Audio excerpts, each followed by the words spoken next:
बिस्मिल्लाहिर्रहमानिर्रहीम, अस्सलाम वालेकुम। मैं हूं राखील हसन गोमन।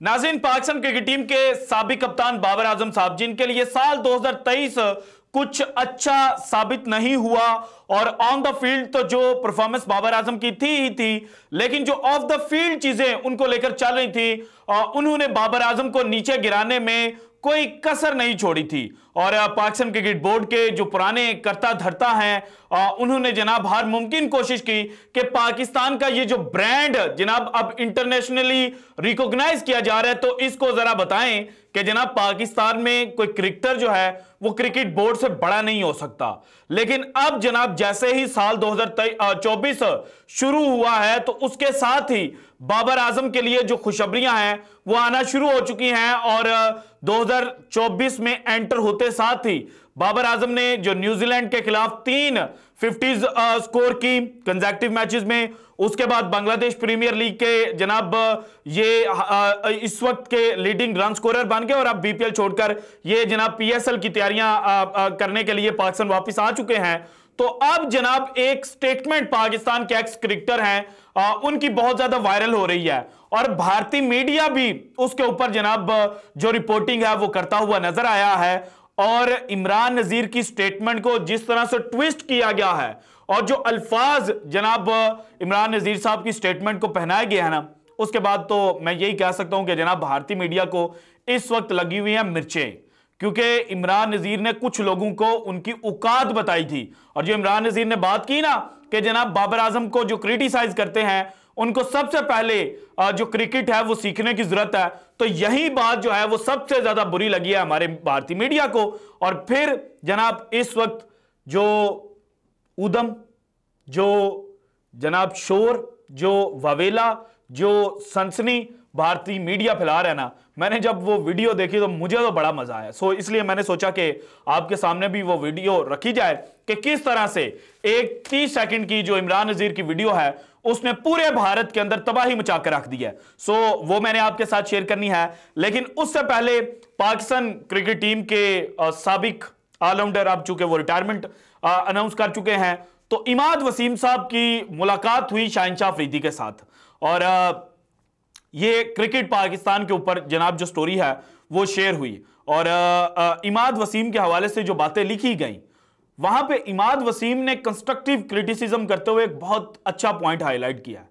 और यूं कहेंगे इमाद वसीम ने बाबर आजम के लिए जो आवाज है वो रेज की है। और मैं आपके सामने बाकायदा वो पढ़ देता हूं ताकि आपको ये ना लगे कि जनाब मैं चीजों को एग्जैजरेट कर रहा हूं।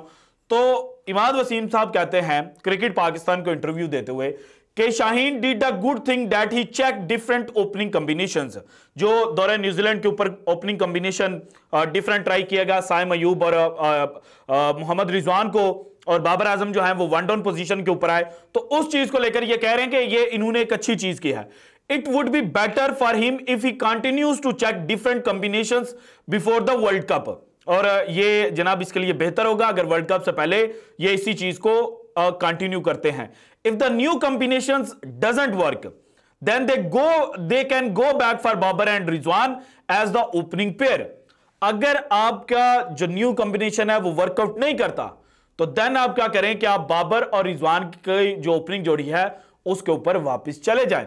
अब जनाब पाकिस्तान ने जो पाकिस्तान सुपर लीग है उसके बाद न्यूजीलैंड से 5 T20 मैचेस जो हैं वो खेलने हैं अप्रैल के अंदर। देन मई में पाकिस्तान ने 3 मैचेस आयरलैंड के साथ खेलने हैं और 4 मैचेस पाकिस्तान ने खेलने हैं जनाब इंग्लैंड के साथ। सो इन 5 मैचेस में भी इमाद वसीम साहब का यह कहना है, और जो मुझे समझ लगी है, जो मैंने एनालाइज किया है, तो वो कह रहे हैं कि आप इस कॉम्बिनेशन के साथ जाएं या डिफरेंट चीजें ट्राई आउट कर रहे हैं, लेकिन अगर ये वर्कआउट नहीं करती तो फिर अल्टीमेटली आपको क्या करना है। अगर आपने T20 वर्ल्ड कप 2024 जीतना है तो फिर आपको बाबर आजम और मोहम्मद रिजवान की ओपनिंग जोड़ी जो है उसको बहाल करना पड़ेगा, क्योंकि वो ओपनिंग जोड़ी पाकिस्तान को कामयाबियां दिलवा चुकी है।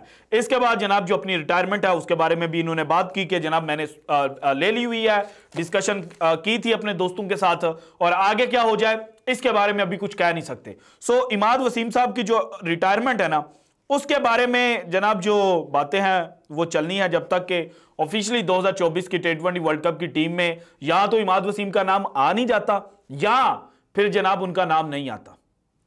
दोनों सूरतों में खबरें आती रहेंगी, क्योंकि इमाद वसीम साहब को जो थपकी देने वाले लोग हैं ना, जो इनको अप्रिशिएट करते हैं, जो इनको हाई रेट करते हैं, वो जो करंट पीसीबी का सिस्टम बनने जा रहा है ना, इसमें की पोजीशंस के ऊपर आने वाले हैं। सो इमाद वसीम को अगर जनाब उन लोगों ने मनवा लिया कि आप अपनी रिटायरमेंट विड्रॉ करें, तो then obviously Imad Wasim T20 world cup में पाकिस्तान को रिप्रेजेंट करता हुआ नजर आएगा। और अगर इमाद वसीम ने उनकी बात ना मानी, क्योंकि पाकिस्तान के अंदर जनाब जो सिस्टम के अंदर लोग मौजूद होते हैं वो बड़ी जल्दी तब्दील भी हो जाते हैं, और अगर जनाब जो कल इलेक्शंस होने हैं इसमें पहली बात तो यह कि आप लाजमी वोट कीजिएगा, चाहे आप किसी भी पॉलिटिकल पार्टी से जनाब आपका लगाव है, चाहे PMLN है, PP है, PTI है, ANP है, JUIF है, या कोई भी आजाद उम्मीदवार आपको अच्छा लगता है, तो आपने सबसे पहले तो वोट जो है वो लाजमी देना है। क्योंकि अगर आप ये सोचेंगे कि मेरे वोट से क्या हो जाएगा, तो भाईजान फिर आपने सोचते ही रहना है, फिर आप हमेशा सारी जिंदगी यही बात करेंगे कि काश हमने वोट दे दिया होता, काश हम घरों से बाहर निकल आए होते तो तब्दीली जो है वो आ चुकी होती। क्योंकि आप ये ज्यादातर लोग पाकिस्तान के अंदर इस वक्त ये चाह रहे हैं ना कि सिस्टम तब्दील करना है, तो जब आपने सिस्टम तब्दील करना है तो उसके लिए आपको जनाब जो बारिश का पहला कतरा है ना वो बनना पड़ेगा। तो बारिश का पहला कतरा बनने के लिए पहले घरों से बाहर निकलिएगा और वोट डालने लाजमी जाइएगा। और अगर जनाब जो इलेक्शन रिजल्ट डिफरेंट आता है, क्योंकि पाकिस्तान में जो पॉलिटिकल इन्वायरमेंट बनी हुई है, अगर उसके मुताबिक रिजल्ट आया तो फिर तो मोहसिन नकवी साहब कंटिन्यू करते हुए नजर आएंगे, 3 साल पूरे करेंगे। और अगर रिजल्ट डिफरेंट आ जाता है तो फिर मोहसिन नकवी साहब भी जा सकते हैं, और फिर जनाब जो इमाद वसीम के हमायती हैं वो लोग भी सिस्टम से आउट हो सकते हैं, तो फिर तो जनाब इमाद वसीम साहब पाकिस्तान टीम के अंदर आते हुए नजर नहीं आएंगे। सो दोनों चीजें मैंने आपके सामने क्लियर कर दी हैं कि इमाद वसीम किस तरह से वापस आ सकते हैं। लेकिन इमाद वसीम ने जो पिछले दिनों में स्टेटमेंट्स दी है ना, कुछ दिन पहले इनका जो जनाब क्रिकेट पैशन के साथ इंटरव्यू था, उसमें भी इन्होंने बाबर आजम को हाईलाइट किया था कि Babar Azam is a pride of Pakistan. So constructive criticism जो है वो इमाद वसीम की मुझे तो बड़ी पसंद आ रही है। ये उन लोगों की तरह नहीं है जो बुग़्ज़े बाबर के अंदर डूबे हुए हैं। हाँ, जहां पर बाबर से गलतियां हुई, जहां पर पाकिस्तान के लिए बाबर आजम मजीद बेहतर कर सकते थे, वहां पर इन्होंने बाबर आजम को क्रिटिसाइज किया, और हम सबको करना चाहिए। हमें यह नहीं देखना चाहिए कि बाबर आजम जनाब एक बड़ा नाम है, उसने बड़े रन स्कोर किए हैं, तो अगर कहीं पर उससे गलती होती है तो हम उसको क्रिटिसाइज ना करें। जहां पर गलतियां होंगी क्रिटिसाइज करेंगे, लेकिन हम बुग्स में नहीं डूबेंगे कि हमने इसकी मुखालफत हर सूरत में करनी है। जहां पर वो अच्छा करेंगे हम अप्रिशिएट भी करते रहेंगे। और अब जो इमरान नजीर ने स्टेटमेंट दी है, तो सबसे पहले तो जरा इमरान नजीर की स्टेटमेंट सुने, उसके बाद भारतीय मीडिया सुने, और उसके बाद जनाब जो पाकिस्तान और पाकिस्तान से बाहर बैठे हुए लोग जो बुग़्ज़े बाबर के अंदर डूबे हुए हैं ना, उनके लिए कुछ स्टैट्स जो है वो जनाब मैं निकाल कर लाया हूं, जो मैंने आपको दिखाने हैं, और आपको मजा आएगा। सबसे पहले तो जनाब इमरान नजीर साहब का जवाब आप सुनिएगा। क्या आप इनको मतलब सिखाया भी हुआ, इनके साथ खेली भी हुई हैं, तो how was the tenure experience? अच्छा, ये सबसे पहले तो मैं उन लोगों से पूछना चाहता हूँ जो बाबर आजम जैसे प्लेयर को आप क्रिटिसिज्म करते हैं कि खानों का क्रिकेट, आप मेरे ख्याल में पहले क्रिकेट को तो समझे, पहले आप क्रिकेट को तो समझे। एक बंदा नॉट पाकिस्तान दुनिया का बेस्ट प्लेयर है, नॉट पाकिस्तान दुनिया का बेस्ट प्लेयर है, और मैं समझता हूँ हमारे पाकिस्तान में एक ही प्लेयर है बाबर आजम जो टेक्निक वाइज, अब क्रिकेटर प्लेयर मेरा पर्सनैलिटी, जो हमारे में एक क्रिकेट वर्डिंग होता है कि यार चलते फिरते भी क्रिकेटर लगना चाहिए, शक्ल सूरत तो भी, तो वो जो शोएब अख्तर ने कुछ दिन कुछ अर्सा पहले स्टेटमेंट दी थी ना कि इंग्लिश नहीं आती तो ये ब्रांड नहीं बन सकते, ये उस साइड पे भी बात कर रहे हैं। बाबर आजम है, और बाबर चलते फिरते जनाब जो क्रिकेटर पाकिस्तान के अंदर वाहिद इस वक्त नजर आ रहा है ना, वो बाबर आजम है। इमरान नजीर साहब ने ये स्टेटमेंट दी और कहा कि जनाब ना सिर्फ पाकिस्तान का बल्कि दुनिया का बेस्ट प्लेयर है। तो ये बात लग गई बुरी जनाब भारतीय मीडिया को, और इन्होंने फिर जनाब वीडियोस की, और जो टाइटल दिया गया है वो यह है कि ना विराट, ना बुमराह, ना कमिंस, बाबर हैं दुनिया के बेस्ट खिलाड़ी। इस बयान ने मचाई सनसनी, और अब आप सुनिएगा कि क्या कह रहे हैं। न विराट, न कमिंस, न बुमराह, आखिर किसे बता रहे पूर्व पाक प्लेयर, क्रिकेट का बादशाह। क्रिकेट का बादशाह इस प्लेयर को बताया दुनिया का बेस्ट क्रिकेटर, इनके आगे सभी है कमतर। अपने बयान से मचा दी सनसनी, ट्रोल करने वालों को दे डाली बड़ी चेतावनी। कहते हैं ना, नजर का ऑपरेशन तो संभव है लेकिन नजरिए का नहीं। फिर तमाम लोगों का जरूरी नहीं कि नजरिया एक जैसा ही हो। बिल्कुल कुछ यही हाल है पाकिस्तान के पूर्व ओपनर का, जिन्हें ऐसा लगता है कि ना ही विराट कोहली, पैट कमिंस और ना ही जसप्रीत बुमराह में वो बात है जो बात उनके हमवतन स्टार खिलाड़ी में है। उनकी नजर में वो खिलाड़ी दुनिया का नंबर 1 क्रिकेटर है। हम बात कर रहे हैं पाकिस्तान। ये जनाब स्टेटमेंट को अपनी मर्जी का जो रंग है वो देकर भारतीय मीडिया ने चलाया। तो भाईजान इमरान नज़ीर ये नहीं था कह रहा कि बाबर आजम के अलावा कोई बेहतरीन खिलाड़ी नहीं है। उन्होंने कहा बाबर आजम ना सिर्फ पाकिस्तान का बल्कि दुनिया का बेस्ट है, बेस्ट में कहीं आ सकता है। अब विराट कोहली ने जो कारनामे किए हुए हैं क्रिकेट की दुनिया में, अगर विराट कोहली की जो बाकी क्रिकेट लाइफ है इंटरनेशनल क्रिकेट की, उसमें विराट कोहली 0 के ऊपर आउट होते हैं हर इनिंग्स के अंदर, तो फिर क्या जो विराट कोहली है उनसे गोट का जो टाइटल है वो वापस ले लिया जाएगा, या विराट कोहली जो है उनको किंग का टाइटल जो है वो कहा जाएगा नहीं जनाब, जो अपनी लेटर स्टेज थी, लेटर इनिंग्स थी, उनमें विराट कोहली अंडे के ऊपर आउट हुए हैं, तो विराट कोहली तो बस जनाब ऐसे ही कोई नाम हमने बड़ा करके रख दिया था, ऐसा कुछ भी नहीं था। ऐसे नहीं हो सकता। विराट कोहली ने जो चीजें अपनी जनाब क्रिकेटिंग लाइफ में अचीव कर ली है ना, उसकी वजह से हमेशा विराट कोहली का नाम ऊपर रेट किया जाएगा। जसप्रीत बुमराह ने जिस तरह से बॉलिंग की है, तो अब तो पाकिस्तान के अंदर यह आवाज उठती है कि जनाब करंटली और करंट फॉर्म को देखा जाए तो जसप्रीत बुमराह शहनशाह अफरीदी से ऊपर है, और हम इस बात को डिनाई भी नहीं करते। इसके बाद पैट कमिंस ने जो एज अ कैप्टन कामयाबियां दिलाई ऑस्ट्रेलियाई टीम को, तो भाईजान वो तो इस वक्त बेहतरीन है, हम माने या ना माने, आईसीसी ने उसको अवार्ड दे दिया है। और यही आईसीसी जो था इसने पाकिस्तानी कप्तान बाबर आजम को भी दिया था 2022 में। और पाकिस्तान के अंदर कुछ बैठे हुए लोग जो हैं जिनके बारे में इमरान नज़ीर ने कहा कि ये बाबर आजम को क्रिटिसाइज करते हैं, तो इनके लिए लाजमी है कि पहले ये क्रिकेट को सीखें। तो भाईजान 2004 में पहली दफा आईसीसी ने क्रिकेटर ऑफ द ईयर का अवार्ड जो है वो दिया था, और ये अवार्ड मिला था भारत के राहुल द्रविड़ को, वॉल, जिन्हें टेस्ट क्रिकेट के अंदर वॉल का नाम दिया जाता है, दीवारे चीन, दीवारे क्रिकेट जिन्हें कहा जाता था। और उसके बाद 2021 तक या 2020 तक किसी पाकिस्तानी को यह अवार्ड नहीं मिला था। 2021 में पहली दफा पाकिस्तानी प्लेयर को अवार्ड मिला, और 2004 से लेके 2020 तक की तारीख को देखा जाए तो 2005 में ICC cricketer of the year award के लिए नामजद किया गया था इंजमाम को, 2006 में किया गया था मोहम्मद यूसुफ और यूनुस खान को, और 2007 में अगेन मोहम्मद यूसुफ को। और दरमियान वाले जो ईयर्स हैं इनमें कोई नहीं था, कोई भी नाम नहीं था जनाब पाकिस्तानी क्रिकेटर। अब जो बड़े बड़े नाम हैं जो कहते हैं कि जनाब हमसे ज्यादा क्रिकेट को कोई समझता नहीं है, तो ये आईसीसी के अवार्ड्स इनको क्यों नहीं था मिलते?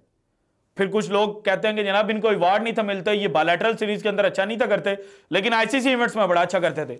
2007 के जनाब ओडीआई वर्ल्ड कप में पाकिस्तान किस स्टेज में बाहर निकला था? इंजमाम कप्तान थे, किस स्टेज में निकला था नहीं याद, मैं बता देता हूं जनाब, फर्स्ट लीग में ही निकल गए थे बाहर, आपको आयरलैंड ने शिकस्त दी थी। 2011 का आप सेमीफाइनल खेले एशियन कंडीशंस में, बहुत बेहतरीन। 2015 में ऑस्ट्रेलिया में गए, क्वार्टर फाइनल आप जनाब ऑस्ट्रेलिया के हाथों आ रहे थे, मिसबाह उल हक आपके कप्तान थे। 2019 में आप ओडीआई वर्ल्ड कप के सेमीफाइनल के लिए क्वालिफाई नहीं कर पाए थे, चाहे आप जो मर्जी कहें, लेकिन जो पहला मैच पाकिस्तान वेस्ट इंडीज से हारा था, जिसमें पाकिस्तान ने 102 रन स्कोर किए थे और 13 या 14 ओवरों के अंदर वेस्ट इंडीज ने अचीव कर लिए थे, वो पूरा सीजन जो है वो नेट रन रेट की बिना पे हम बाहर हुए। तो अल्टीमेट रियलिटी तो ये है ना कि जनाब हम सेमीफाइनल नहीं थे खेले, तो 2023 का भी सेमीफाइनल नहीं खेले। उसके बाद T20 वर्ल्ड कप की बात की जाए, 2007 में आप फाइनल में पहुंचे, आप इंडिया से हारे। 2009 में आप जनाब चैंपियन बने। 2010 में आप किस तरह से फाइनल सेमीफाइनल में पहुंचे थे और फिर सेमीफाइनल आप किस तरह से हारे थे यह भी आपको याद है। 2012 में आप सेमीफाइनल में पहुंचे, 2014 में आप सेमीफाइनल में नहीं पहुंच पाए, 2016 में आप सेमीफाइनल में नहीं पहुंच पाए, 2021 में आप सेमीफाइनल में पहुंचे और आपने पहली दफा जो वर्ल्ड कप की तारीख है उसमें भारत को शिकस्त दी। 2022 में आपने फाइनल खेला। सो भाईजान जब ये सारी चीजों को आप देखेंगे तो फिर तो आप बाबर आजम को हाई रेट करेंगे, लेकिन अगर आप बुग्ज़े बाबर के अंदर डूबे हुए हैं तो आप कहेंगे कि नहीं नहीं नहीं बाबर तो कुछ भी नहीं करता। अगर बाबर कुछ नहीं करता तो 2019 में बाबर आजम ओडीआई क्रिकेट में जो टॉप रन स्कोरर्स थे उस लिस्ट में 5वें नंबर पर थे। बाबर आजम ने 1092 रन बनाए थे 60.67 की एवरेज के साथ। उसके बाद 2020 में 26वें नंबर थे। लेकिन 2020 में बाबर आजम ने सिर्फ 3 मैच खेले थे और इन 3 मैचेस में 221 रन स्कोर किए थे 110.50 की एवरेज के साथ। देन 2021 में 7वें नंबर पर थे, 6 इनिंग्स के अंदर 405 रन स्कोर किए थे 67.50 की एवरेज के साथ। और 2022 की बात की जाए तो 10वें नंबर पर थे, 9 इनिंग्स के अंदर 679 रन स्कोर किए थे 84.88 की एवरेज के साथ।